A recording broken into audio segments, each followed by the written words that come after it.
ইনশাআল্লাহ মিজান আবার আসবে।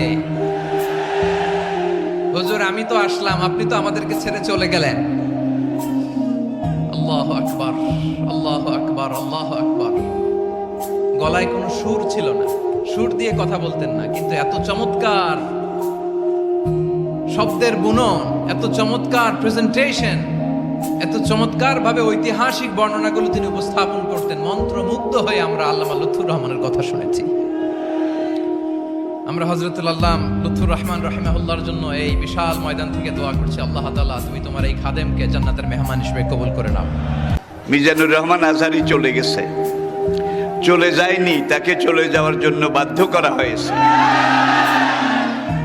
একটা মাহফিলে 10 লাখ 15 লাখ লোক হওয়া, এটা দুনিয়ার কোন রাষ্ট্রপ্রধানের ইতিহাসেও নেই, ঠিক কিনা বলুন?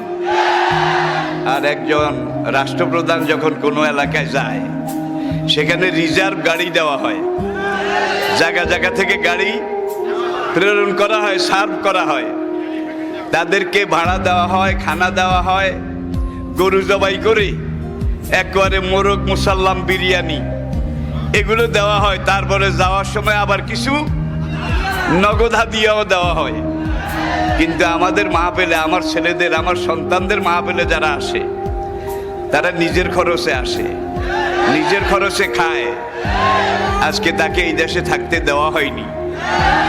সোজা কথা, সংক্ষিপ্ত কথা, চূড়ান্ত কথা, শেষ কথা, মিজান আবার আসবে, বিজয়ীর বেশে আসবে। এই দেশের তাওহীদি জনতা এমন ইতিহাস সৃষ্টি করে তাকে আলিঙ্গন করবে ইনশাআল্লাহ। সেই সমাবেশই দূরে নয়। আমাদের সেই দিনী ভাই, আমার সেই সুযোগ্য সন্তান, অচিরে আল্লাহ তাকে আবার আমাদের মাঝে ফিরিয়ে আসার মতো, আনার মতো সৌভাগ্য, পরিবেশ, পরিস্থিতি এটা তিনি যেন দান করেন। সবাই বলুন আমিন।